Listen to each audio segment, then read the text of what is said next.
अस्सलाम वालेकुम everyone, this is D3 और एक्सरसाइज 8B और उसका क्वेश्चन नंबर 6 कर रहे हैं हम। ये एक शेप गिवन है क्वेश्चन में, ठीक है। उसकी जो बाकी सारी इन्फॉर्मेशन थी वो मैंने लिख दी है। 4.1 सेंटीमीटर है, this line is 8 centimetre, this is 3.7, ये 40 डिग्री है, 51। हमें मालूम करना है ACD, एंगल ACD, यानी ACD है का मेरा भाई? ACD लिखा हुआ कहीं, सी का है भाई? ऑब्वियसली ये होगा ACD, लेकिन 90 डिग्री है। शेप दिखाएं ज़रा। हाँ, ACD, ओके, सही है। ACD, मुझे ये वाला एंगल मालूम करना है, ठीक है। अच्छा, अब सबसे पहले मैं इस ट्रायंगल को सेपरेट कर लेता हूँ, ठीक है। और इसकी कोई इन्फॉर्मेशन यहाँ से मिल सकती है? नहीं, कोई और मज़ीद इन्फॉर्मेशन नहीं निकल सकती। मैंने इस ट्रायंगल को साइड में किया, AC और D को। देखें, ये है A, इसका 40 डिग्री बाहर है, इसका इससे मेरा कोई कंसर्न नहीं है। मैं फिर भी बिना किसी टेंशन के, मैं बिना किसी सोल्यूशन के इसको निकाल के दिखाता हूँ आपको। देखें, अब आप सोच रहे होंगे कि ये भी 90 डिग्री हो सकता है, तो शायद आपकी से सूरत दुरुस्त हो, शायद आपकी ये ऑब्जर्वेशन दुरुस्त हो। लेकिन हम इसे, क्योंकि अगर यहाँ पे ये पैरेलल का साइन ऐसे होता ना, यूँ करके, ये वाली साइड और ये वाली साइड पैरेलल है, फिर मैं ऐसे 90 डिग्री मान लेता, फिर 90 में से इसे माइनस करता 40.5 को, ये तो गालिबन 49 या शायद 50 समथिंग .6 में आंसर आता।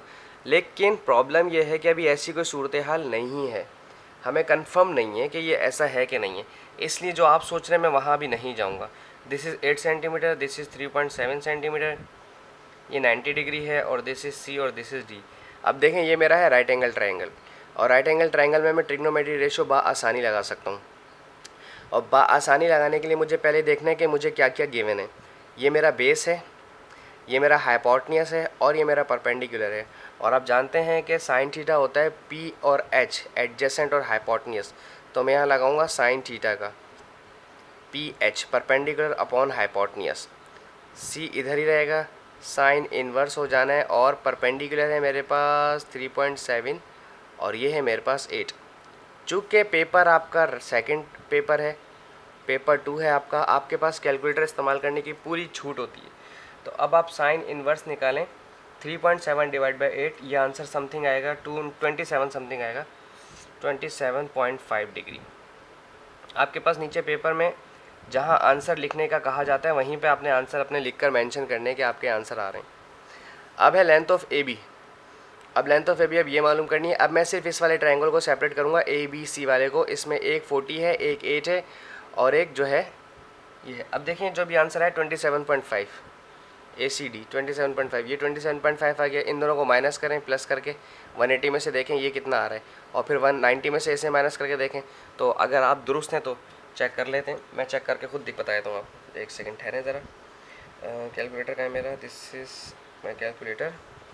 अच्छा, क्लियर। अब हम यहाँ पर देखते हैं इसमें कि मेरे पास एक आया है 180 डिग्री माइनस 90 डिग्री, जो ऑलरेडी है, और इसको माइनस किया तो 27.5, जो मैंने अभी भी निकाला है 62.5। अब मेरे पास जो कैलकुलेटर में आ रहा है, ये आ रहा है 62.5।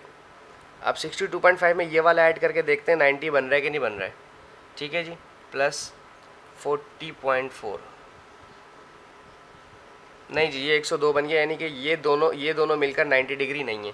जो बिल्कुल शुरू में मैंने आपको बात कही थी ना कि हम चेक कर लेते हैं कि 90 डिग्री बन रहा है नहीं बन रहा है, तो भाई ये 90 डिग्री नहीं बन रहा, तो इसका मतलब हम इसको 90 डिग्री नहीं सपोज कर सकते, तो हमें ये ट्रिग्नोमेट्री रेशियो लगाना पड़ेगा। अच्छा, अब है लेंथ ऑफ AB। अब हमें लेंथ ऑफ AB निकालनी है, और AB के लिए मेरे पास ये वाला ट्राइंगल मौजूद है ABC। मैं इसको बना लेता हूँ, ऐसे टेढ़े बनाऊँगा ताकि आपको कन्फ्यूजन ना हो, ठीक है। AB और C, ये 90 डिग्री था, मैं इधर भी 90 डिग्री ही बना रहा हूँ, और ये 8 सेंटीमीटर की साइड थी, और ये 40.4 दिया हुआ है।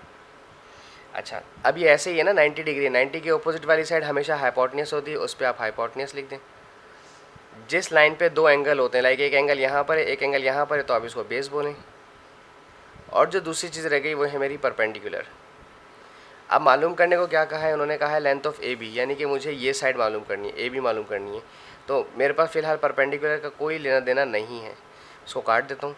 और PH और BH कॉस के अंदर होता है, तो हम लगाएंगे कॉस थीटा की जगह हम लिखेंगे BAC, या ना भी लिखें आप, सिर्फ कॉस थीटा लिख दें, कॉस एंगल A लिख दें, इससे कोई फ़र्क नहीं पड़ता।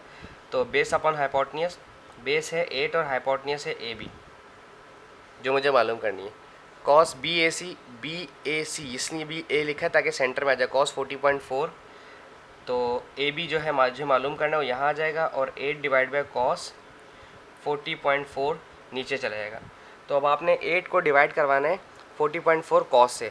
आप लिखेंगे 8 कैलकुलेटर में, फिर आप इज इक्वल्स टू दबाकर या ना भी दबाएं 8 डिवाइड बाय कॉस 40.4 लिखेंगे कैलकुलेटर में, तो आपका आंसर आ जाएगा, आ रहा है ये 10.5। This is 10.5 centimetre.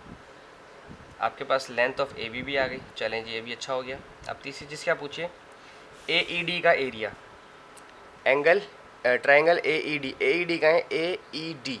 मैंने आपको अभी थोड़ी देर पहले गालिबन एक्सरसाइज 8A में ही कर रहे थे हम शायद, या शायद उससे पहले, या शायद इसी में थे, कि दो गिवन साइड्स हों और उसका सेंटर एंगल होना चाहिए तो लॉ ऑफ साइन लग जाएगा। ठीक है, AED के अंदर हमारे पास यही कुछ सूरत हाल है। हमने एरिया निकालना है, this is 1/2, two given sides, एक गिवन साइड है 4.1 और दूसरी गिवन साइड है 3.7। ये वो AED वाला ट्रायंगल देख रहा हूँ मैं जो उल्टे हाथ पर है बिल्कुल, और साइन 55.1 ये उन्होंने दिया। अब आपने सिंपल क्या करना है, इनको तीनों को पहले मल्टीप्लाई करवाएं, 4.1 multiply by 3.7 multiply by sine 55.1 is equals to करने के बाद डिवाइडेड का बटन दबाएंगे। पहले इज इक्वल्स टू कर देंगे, इन तीनों का आंसर निकालेंगे, फिर आंसर डिवाइड बाय 2 करेंगे। मोस्टली मेरे स्टूडेंट्स कर रहे हैं कोचिंग के अंदर के 4.1 multiply by 3.7 multiply by sine 55.1 divide by 2 is equals to दबाते हैं, आंसर गलत आएगा आपका, क्योंकि डिमास में पहले डिवाइड होता है फिर मल्टीप्लाई होता है। ठीक है, तो वो कैलकुलेटर फॉलो करता है रूल को। तो ये आ गया 6.22 आ रहा है, देखो ज़रा 6.22, ये ना 6.22 सेंटीमीटर स्क्वायर। ठीक है जी, तो ये हमारा 6.22 आ गया। तो तीनों रिक्वायरमेंट्स हमारी हो गई। जो आपका आंसर आ जाए पेपर में आप उसे प्लीज़ ब्लैक बॉक्स कर दिया करें ताकि टीचर को आंसर ढूंढने में आसानी हो। ओ लेवल्स में तो आपके पास साइड में नीचे लिखा होता है कि यहाँ आंसर मेंशन करें, ऐसे लाइंस होती हैं, तो आप उन लाइंस पे आपको आंसर मेंशन करना ज़रूरी होता है। So thank you so much, अल्लाह हाफिज़, टेक केयर। आई होप मैं आपकी मदद कर पाया। Thank you for watching my channel.